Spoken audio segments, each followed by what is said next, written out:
For the first 14 years or so of our life with Tipper, our cute, extremely bow-legged corgi rescue mutt, he would wait patiently on his designated couch downstairs until the first person to wake up would let him out and feed him. However, about 6 months ago, Tipper's behavior in this area radically changed. Now, every single morning, I have witnesses in this room, between 5:30 and 6 a.m., Tipper noses his way into our bedroom and makes as desperate and startling a barking sound as you can imagine, which pierces into my sleeping consciousness, a literal rude awakening. He doesn't stop until I get up to take care of his needs. Sure, we've been through this before with our kids. I mean, with crying, not barking. But it was a long time ago, and the Ferber method doesn't work on dogs. We've tried. As I rarely can fall back asleep afterwards, I now have a new way of waking up, thanks to Tipper. By the way, I'm sure you can tell that Amy and I are now pretty much empty nesters since I've switched from telling stories about my kids to our dog. Feels like there's some kind of arc there. I don't know. One of the pieces of ancient Jewish literature that is broadly recognizable is a section from the Mishnah, ascribed to Rabbi Hillel, that asks a series of related questions. Im ein ani li mili. If I am not for myself, who will be for me? Ukshe'ani la'atzmi ma ani. If I am only for myself, what am I? Ve'im lo achshav I matai. And if not now, when? They are simplistic, but there's always more truth that is comfortable. In all of these, there are two kinds of people in the world, aphorisms. So I'm going to posit there are broadly two kinds of Jews in the world. Those who center their activities primarily around supporting the Jewish community. If I am not for myself, who will be for me? And those who view their Jewish mission more as an effort to provide care and advocacy for others. If I am only for myself, what am I? Through the lens of this Torah portion that I just read from, who among us continues to reach out with concern for Hagar once she is cast out from Abraham's tent?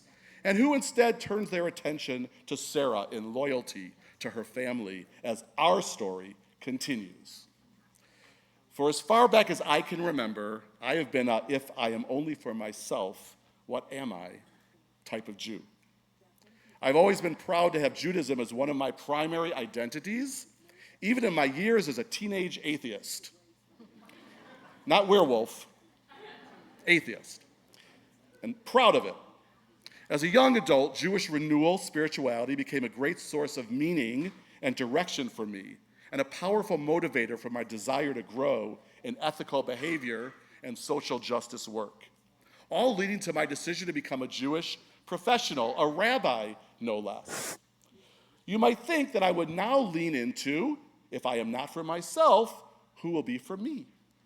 However, from my understanding of our texts and our history, an important role in Jewish tradition is to reach out with our Jewish souls to those with whom we seemingly have little in common.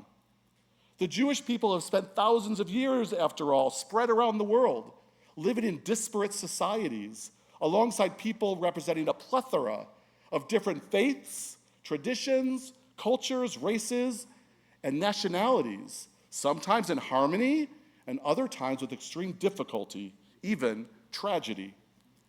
Boundary crossing, which is the meaning of the word Hebrew, ivri, boundary crossing, is part of our communal DNA. We are existentially built to extend ourselves to others and to resist insularity. It is not as if I ignore Jewish issues and causes, or God forbid, turn away from Jewish suffering. But part of my if I am only for myself ethos is that I've always been careful as a Jew not to prioritize the needs of our community as any more important than any other community. Moreover, I am reflexively wary whenever I sense Jewish self-congratulation occurring, quick with my egalitarian heart to dismiss such behavior as the communal version of narcissism. In my heart of hearts, it is always the individual in front of me, whoever I am encountering, how they are as they are, that I try to pay attention to, not their background or their identities, which are always, to me, secondary. I have also never been an alarmist when it comes to anti-Semitism in contemporary America, long identifying racism as an infinitely more insidious roadblock to achieving equality and a society that truly embraces diversity.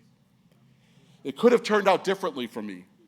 In 1976, the year of my bar mitzvah, the American Nazi Party received a permit to march in Skokie, the Chicago suburb where I lived the first 6 years of my life. Skokie is a place with a large Jewish population, and a significant number of those Jews are Holocaust survivors. In my bar mitzvah speech that day, I addressed the controversy, focusing on the issue of how a society that has enshrined free speech should deal with truly hateful speech. As part of my research, I actually got myself on the Nazi Party mailing list. I received a package in the mail with the vilest flyers and publications you can imagine. 13 years old. I particularly remember the grotesque cartoons portraying Jews as twisted, decrepit, and conniving. The night it came in the mail, I cried myself to sleep. But instead of making me obsessed and paranoid about hatred against Jews, that experience instilled in me a nearly unshakable belief that while anti-Semites in America clearly exist, they are like the distorted caricatures they peddle, marginal and marginalized, hopeless extremists who are easily mocked and dismissed by nearly everyone who are not in their pathetic club. Even after Pittsburgh, while I mourned deeply the losses, and I expressed my outrage, and I adapted to the need for increased security, I was never fearful. Such was my conviction that this was an isolated incident, certainly not indicative of a growing movement of organized Jew hatred. And then October 7th happened, just over 1 year ago. The surprise attacks on civilians, the cold-blooded murders, the kidnapping, the torture. The horrific events of that day in Israel resulted in what was widely reported to be the most Jews slaughtered in a single day since the Holocaust. Months before, I had procured a ticket to see the band U2, one of my favorites and always a spiritual muse for me. They were the debut resident artists at the Futuristic Sphere in Las Vegas, and I had drawn October 8th in the ticket lottery. After Simchat Torah, which was October 7th last year, I made the trip and waited for the concert to start with the still unfolding news from Israel heavy on my heart. Bono, U2's lead singer and songwriter, is often outspoken about global issues. But it didn't occur to me that he might speak from the stage about the atrocities from the day before. But he did. Before singing Pride, U2's song about Martin Luther King Jr., Bono said, "In the light of what's happened in Israel and Gaza, a song about nonviolence seems somewhat ridiculous. But our hearts in anger, you know where they're pointed." I held my breath when he said that, unsure about the direction his preaching was moving. But Bono continued, "So let's sing for our brothers and sisters who themselves were singing at the Supernova Sukkot Festival in Israel. Our kind of people, music people, playful, experimental people. Our kind of people." I knew what he meant. Bono, in his non-rock star life, is an earnest leftist Christian from Ireland, a bona fide human rights activist who hasn't shied away from criticizing governments, including his own and ours and Israel's. But on this night, with undiluted moral clarity, Bono was expressing nothing but direct human sympathy for people he had never met, but recognized as kindred spirits. Uksha'ani la'atzmi ma'ani. If I am only for myself, what am I? This memory helps me recall that in the first hours of learning about the attacks, heartfelt compassion, being for the victims of October 7th, transcended considerations of religion or of geopolitics. But outside the Jewish community, that near universal sympathy seemed to quickly fade. The resulting war in Gaza and the massive level of human suffering there has for many overshadowed the events of October 7th and the ongoing plight of the Israeli hostages and their families. And honestly, I could have come to terms with that part. If it would be up to primarily the Jewish community to carry that torch, so be it. Still, even as I bemoaned the entirety of the situation, I found myself sometimes silently and sadly wondering, who will be for me? Who will be for us? It is the current blurring of lines between anti-Gaza war sentiment and anti-Semitism that has finally moved the needle for me. Passionate debates about proportionality when it comes to warfare, whether there are limits to national self-defense, what constitutes excessive militarism, and the level of moral responsibility to civilians caught in battle zones are crucial, and they are happening all over the world, including in Israel itself. I have long been extremely wary when criticism of Israel is reflexively called out as masking hatred against Jews.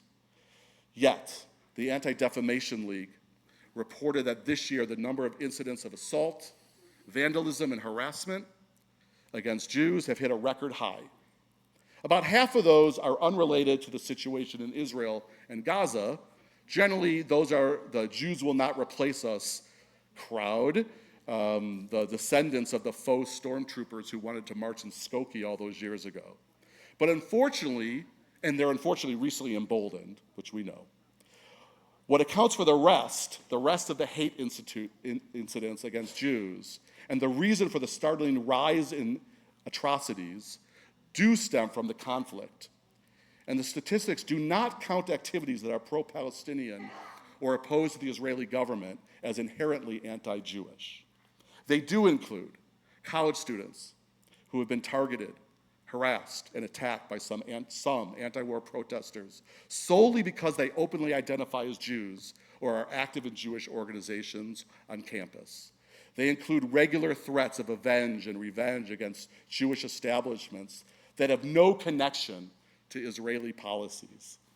Closer to home, several of our young people who've grown up here at CRC have told me that since October 7th, some of their non-Jewish friends regularly and unapologetically post anti-Jewish memes on social media.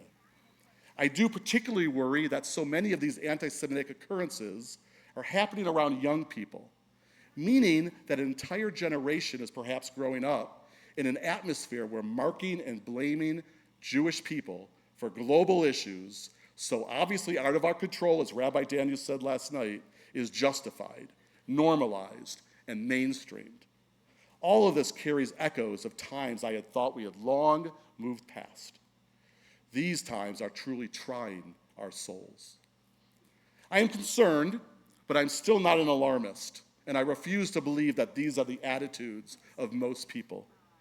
But really, for the first time in my life, I am hearing a sound resembling Tipper's startling morning bark, or one like the singular and alarming voice of the shofar we will soon hear. These are the sounds of a serious warning, piercing my long-standing conviction that anti-Semitism could never take hold in this country in a serious way. However, I refuse to give up on, if I am only for myself, what am I? We especially need to be ready to serve and defend those who keep getting marginalized and harmed. This imperative might become painfully acute in 5785, which is beginning a few weeks away from an incredibly consequential national election.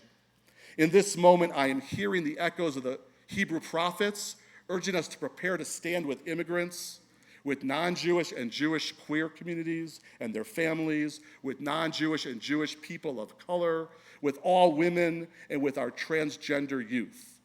I still believe we exist in part to be for anybody who, like Hagar, cries out in their suffering, including Palestinians and Israelis, the hostages and the children of Gaza, all caught in their dreadful ages-old cycle that we must not accept as eternal. At the same time, I've become very much awakened to if I am not for myself, who will be for me? I will make one of my priorities in this new year to be on the alert for incidents of anti-Jewish hatred, not only as part of my general effort to combat bigotry, but specifically calling out attacks that hurt my Jewish family. The teens and the college students whose bar and bat mitzvahs I officiated, who I watched grow up from great kids to wonderful young adults, you should especially know that you are not alone, that your Jewish community will have your back if you are denied your right to live confidently and comfortably as your Jewish self. A rabbi in the modern era, Abraham Isaac Cook, once updated Hillel's formula. He wrote about 4 songs: the song of one's life, the song of one's own people, the song of all humanity, and the song of all creation. The goal, taught Rabbi Cook, is to sing all these songs as one unifying composition of joy, gladness, jubilation, celebration, ecstasy, and holiness. A song that makes a sound so sweet that it can transform Tipper's bark into a beautiful melody. One that continues to resound long after the last Tekiyah Gedolah of the shofar opens the hearts of the world to all that is possible. We should not have to choose between if I am not for myself and if I am only for myself. The two are meant to blend harmoniously. And if not now, when? Shana Tova.